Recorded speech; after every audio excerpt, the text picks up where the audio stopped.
పసుపు రంగు మీద ఓం అశ్వినో తేజసా శక్షభో వీరాజా సోమో స్మాకం బ్రాహ్మణానాం రాజా ఓం చంద్రవసే నమః ఆవాహయామి స్థాపయామి సర్పం తేజానికి ప్రతీక నలుపు రంగు మీద ఓం నమో సర్వేభ్యో ఏకే చ రుణవీ మనో ఏ రుణదరికే ఏమి దేవ్యాజ్ఞో భవద్విపదేశం చతుష్పదే ఓం వాసుపురుషాయ నమః ఆవాహయామి స్థాపయామి ధ్యాయామి ఆకాశం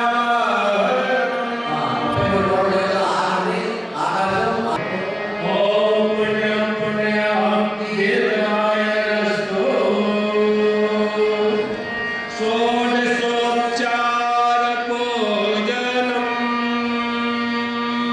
షోడశోపచార పూజనం. ఈ షోడశోపచార పూజనానికి చాలా అర్థం ఉంటుంది.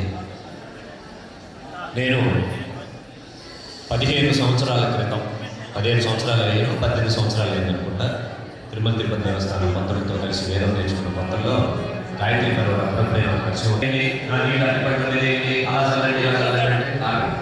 అని చెప్పేసి ఈ నైవేద్యం చేయాలి దీపదర్శ చేయాలి ఎందుకు పెడతారు నాకు కొంచెం చెప్పగలరా? దీపం దేవుడి ముందు పెట్టాలి కదండి.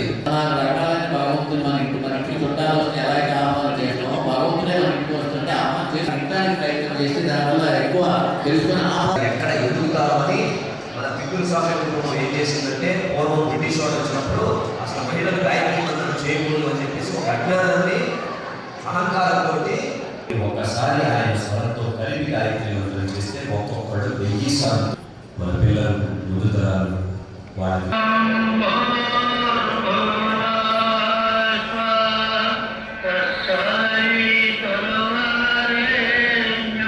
ఎందుకు జన్మ తీసుకున్నాను గురుదేవా అని ఆ వాళ్ళు అడిగినప్పుడు నేను ఎందుకు జన్మ తీసుకున్నాను అంటే నువ్వు ఎందుకు జన్మ తీసుకున్నావు అంటే రాబోయే 20 సమస్యలు ఉన్నాయి, దయచేసి మాట్లాడగలిగే కార్యక్రమాలకు విన్నపం మాట్లాడగలిగే ఇక్కడ నేను చెప్పట్లేదు, దయచేసి నేను చెప్పట్లేదు, ఇక్కడ గురువు చెప్తున్నాను, నాదేమీ లేదు ఇక్కడ. అలాగే అందరూ ఆయన మహానుభావుడు కదా ఇవ్వడం మొదలు పెట్టాడు. మొత్తం ఇంటికి వచ్చేసరికి ఒకటే చూశారు. చూసి ఒక చెల్లుగడ్డ ఎలా తినాలి, నువ్వు నన్ను పెట్టడం లేదు ముక్కలైతే నీకు ముక్క కూర్చొని అది చూశారు.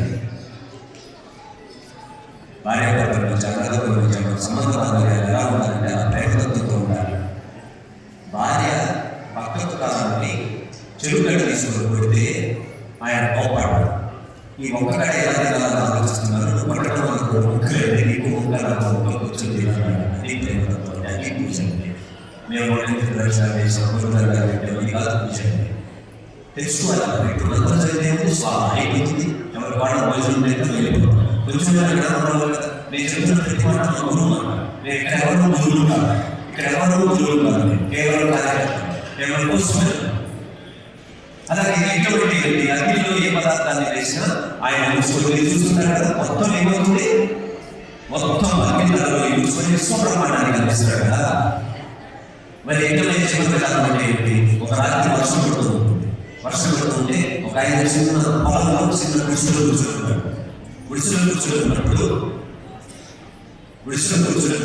ఏం జరుగుతుంది? ఇంకొక ఆయన వచ్చాడు.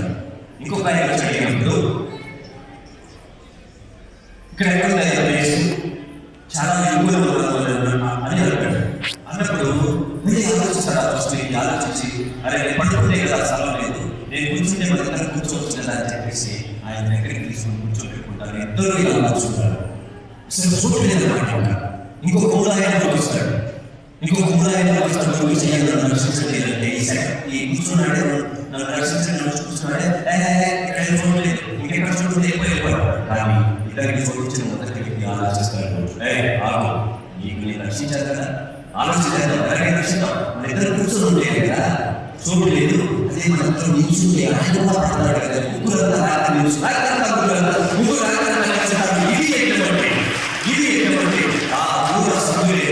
ఆ దూర సభ్యు లేదు, ఇంకొక ఇద్దరిని లాగా అది ఇంకేమండి. మనం కొబ్బరికాయ వేసామండి, మేము ఊరికి వేసామండి, మేము పూర్వలో పట్టలు పెట్టి చేస్తారు. ఎందుకు అవన్నీ అట్టహాసం అవన్నీ కూడా ఎక్కడ కర్మకాండ జరుగుతుంది. కానీ ఎక్కడ ఉంటే అది కాదు, ఇలా జీవితం ఉండాలి. ఈనాడు ఆర్టీసీ బస్సులో 3 సీట్లు ఉంటే అప్పుడు దాకా 2 సీట్లు కూర్చోకుండా ఫుట్బాల్లో ఎవరు ఎక్కగానే 3 సీట్లు చదువుతున్నారు, ఎవరు చూసుకుంటారు అని చెప్పేసి అలా ఉంటుంది. చాలాసార్లు చూశాను. ఎవరైనా ఎక్కిన బస్సులో సీట్లు మీ పక్కన ఖాళీ ఉంటే మీరు అమ్మని పిలిచి మీరు కూర్చోబెట్టాలి. అది ఏంటంటే అది చూశాను. అది రైతులతో చూడండి, మీకు కిట్ ఇచ్చారు కదా, కిట్ ఇచ్చారు కదా, దీనికి ఏమైనా డబ్బులు ఇచ్చారు? ఈ యజ్ఞం ఎలా జరుగుతుందో మీకు తెలుసా? మిమ్మల్ని ఎవరు యజ్ఞం ద్వారానే వస్తుంది. అన్నం రావడానికి మూలం వర్షం. కాబట్టి వర్షానికి మూలం యజ్ఞం. ఆ విధంగా యజ్ఞం యజ్ఞంలో మనం ఏదైతే వేస్తామో అది 1000 రెట్లు ఎక్కువైపోయి వెంటనే విశ్రాంతిస్తుంది, ప్రాణానికి శక్తిగా మారుతుంది. మనం కూడా మనకున్న ధనం కావచ్చు, తెలివితేటలు కావచ్చు, ఏదైనా సరే ప్రతిభ కావచ్చు, సమయం కావచ్చు, సమయం కోసము సమాజం కోసము ఏదైతే ఎటువంటి హవిస్సులు ఇస్తామో మన జీవితాన్ని కూడా హవిస్సులు ఇచ్చి భగవంతుని యొక్క కృప పాత్రలు కావాలి అని చెప్పేసి యజ్ఞం మనకు తెలియజేస్తుంది. కాబట్టి మనం యజ్ఞమైన జీవితాన్ని అలవర్చుకోవాలి. మరి ముఖ్యంగా మీ అందరికీ వినడం, రాబోయే తరాల వారికి మనం నీళ్ళు అందించాలి, ఆహారం అందించాలి అంటే ప్లాస్టిక్ వీలైనంత వరకు మనం ప్లాస్టిక్ తగ్గించాలి. మొక్కలు నాటి చెట్లను పెంచకపోతే మనం ఎన్ని పూజలు చేసినా, ఎన్ని గుళ్ళు నిర్మాణం చేసినా ఏ ప్రయోజనం లేదు. రెండవది, సమాజంలో కులభేదాలు ఉండకూడదు. మీ కులంలో విలువ ఉంటే మీ కడప దాటి మనమంతా హిందువులను సోదరులను, మనమంతా భగవంతుని బిడ్డలు అనేటువంటి భావనతో జీవితం. అలాగే మన సనాతన ధర్మ సంస్కృతి కొరకు మీరు అందరూ పాటుపడాలి. ఈ యొక్క యజ్ఞానికి సహకరించి ఈ యొక్క ఆశ్రమాలు ఇచ్చినటువంటి ముస్లిం అలాగే గారు, కృష్ణారెడ్డి గారు, అలాగే నిరంజన్ గారు, వారికి ధన్యవాదాలు. ఈ యొక్క కార్యక్రమానికి తీసుకొచ్చినటువంటి అన్నటి మనోహర్ రెడ్డి గారు, దానికి సహకరించినటువంటి మల్లేశ్వర సార్ గారు, ఇంకా అనేక మంది వ్యక్తులు దీనికి ప్రతి ఆవుని బెల్లము కలిపి 5 చిన్న ఉండలు చేసి మీ యొక్క స్టవ్ వెలిగించి చిన్నగా పెట్టి ఒక రాగి పాత్ర, ఒక రాగి గిన్నెలో వేసి ప్రతిసారి గాయత్రి మంత్రం చదువుతూ ఓం భూర్భువస్సుః తత్సవితుర్వరేణ్యం భర్గో దేవస్య ధీమహి ధియో యో నః ప్రచోదయాత్ స్వాహ అని ఆ రాగి పాత్రలో కనుక ఈ 5 ఆకులు మొదలు బ్రహ్మదేవుని, తర్వాత దేవతలకు, తర్వాత నగరలకు, ఋషులు, దయచేసి పిల్లలు సంప్రదాయం కాదు, సంస్కృతంగా పరోక్షంగా ఇంకా శివరామ గారి గురించి చెప్పాలి. పాప ఆయన మొత్తం మీరు తీసుకొని అధ్యయనం చేశారు. నేను అందరూ పేరు చెప్పలేకపోతున్నాను, కానీ భగవంతుని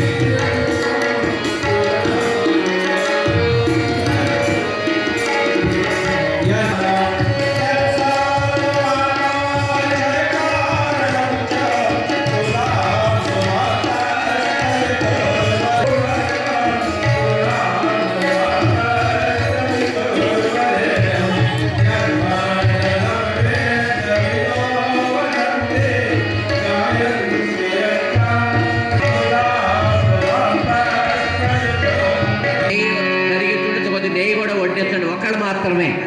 తర్వాత సమితిగా ముడిప్ప తీసేసి 4 ఎడం చేతిలో పట్టుకొని కుడి చేతిలో